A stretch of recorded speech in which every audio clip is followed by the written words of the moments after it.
When we're in the classroom, what kinds of roles can film play? Oftentimes we hear the kind of stereotype of film acting as a way to just fill up time in the classroom or to act as a basic visual illustration of the history that we're learning about. But I'm hoping to explain a couple of different ways to think about the productive possibilities that that bringing film into the classroom can play when learning about genocide.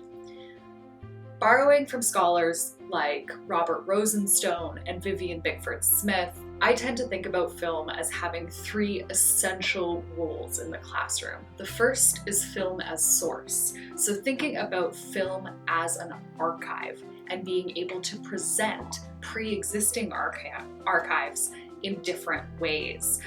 So this is where things like filmed visual testimonies from survivors can become really essential teaching tools in not only recording and preserving, but helping to also breathe new life and expose students to different kinds of historical voices.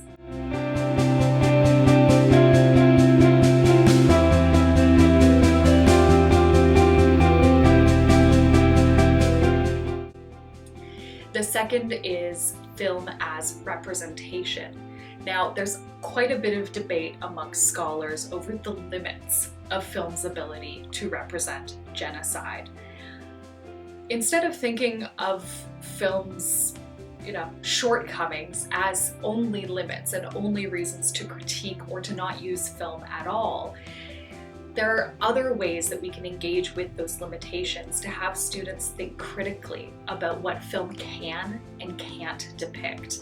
In a lot of ways, film can show things that the written word can't. They provide a more effective representation of histories. They can show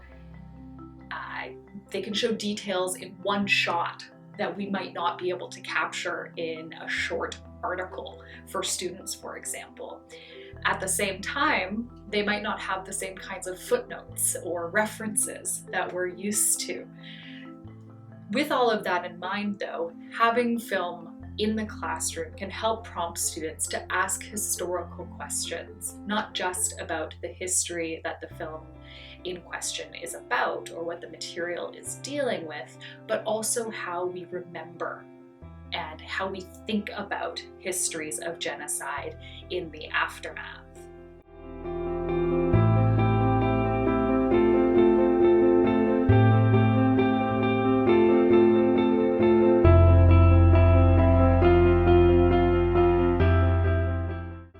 The third major way to think about film is film as history itself.